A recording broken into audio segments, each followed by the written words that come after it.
Ayan, shoutout sa inyong lahat guys. Ayan, dito tayo sa malapit sa dagat. Tayo ay naglalakad at subukan natin maligo. Medyo makulimlim ang panahon. As of now 2 PM in Abu Dhabi. Makulimlim ang panahon. Maligo tayo sa dagat. Maganda yung weather ngayon. Medyo mainit. Shout out sa inyong lahat guys. Don't forget to subscribe JR Agbayani UAE channel. At pakilike na lang po ang aking mga video. Thank you. And yan, upload tayo guys sa ating YouTube channel ng ating video. Hindi na natin tayo nakakapag-update. So mag-update tayo sa ating YouTube channel.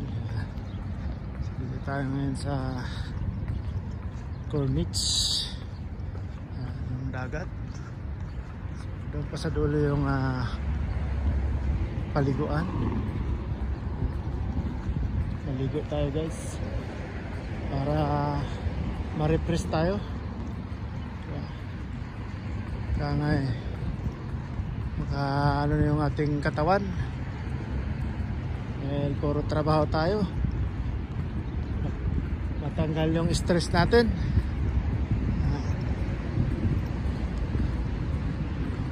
Pagligo ng dagat kasi ngayon start na ng holiday dito sa Abu Dhabi, pero di pa tapos yung Ramadan. Bukas pa yung tayong matatapos. So, ngayon start na ng holiday kasi alanganin yung weekends, Saturday, Sunday. So Monday parang siya tawag doon, suob ba tawag doon? O tawag doon yung magka yung holiday sa kayong weekends. Ayan, basta di ko na alam kung anong tawag doon. Paki-chat na lang guys kung anong tawag doon. Magka natakpan ba o magka sa alanganin siya, kaya ginawa ng holiday yung Monday. Kasi Tuesday tapos na ng Ramadan, so long holiday na siya. Ayan, shout out sa inyo guys. Ayan, don't forget to subscribe my channel, UAE channel, JR Agbayani UAE channel guys. Ayan, thank you so much po sa mga nanonood ng aking videos, sa mga na hindi nag-skip ng ads.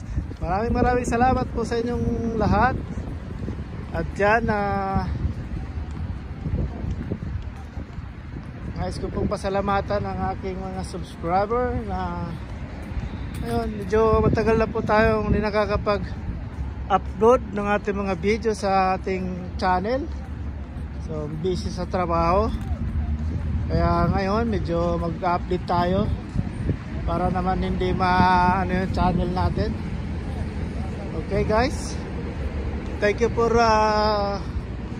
watching my videos and thank you for support. Ayan, maraming salamat po sa mga walang sawang nag-support ng ating channel.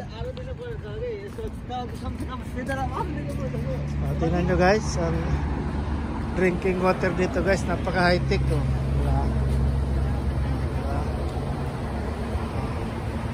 Drinking water yan guys. So tingnan nyo, walang gripo pero drinking water yan siya guys. Alright, okay. Drinking water, filtered water station. Tingnan natin guys paano lalabas ang tubig. Diba? High tech, diba? Sangkap pa. Ayan. Ayan, gusto nyo gamit ng scooter. Ayan, meron yan apps. Ayan. Yung mga scooter na yan. Ayan, meron yan isang apps. Yan mo lang yun, apps. Tapos, yun. Nagamitin mo na siya. May bayad nga lang. Ngayon guys, yung Cornets in-open na open fishing area na siya. Ayan, open fishing area. Dati hindi bawal dito mag-fishing. Ngayon, open fishing area na. Pero kailangan mo ng license. Ayan. Pag wala kang license, ayan, wag ka magtatangka mag-fishing kasi may fine po yan. At malaki po yung fine dyan. Kaya bago mag-fishing, kuha mo na ng license. Alright? Yan lang po yung may bigay kong impormasyon sa inyo ng mga mahilig mag-fishing katulad ko. Ngayong weekends baka mag-fishing tayo guys. Hanap tayo ng fishing spot. So kasi dito medyo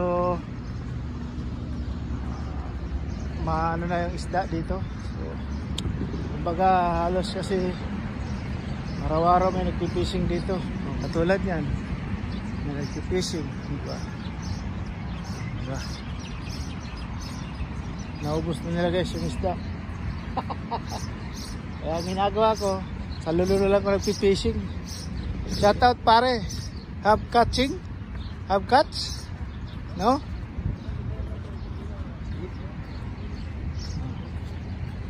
Pero kung naglilibang-libang ka lang naman at pakati yung kamay mo sa pagpipishing, yan, pwede na dito maglibang-libang. At least matanggal yung ano mo sa pagfishing, no? Kasi minsan meron taong ganun guys, yung bang mahilig mag-fishing tapos hindi mapakali hanggat hindi siya makakapag ano ng fishing rod niya sa dagat, no? Yan. Habit na kasi yan yan. Kaya yun na lang.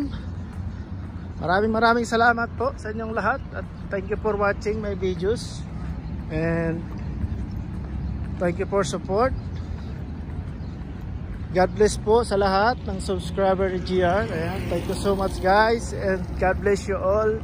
Thank you for watching. Bye bye.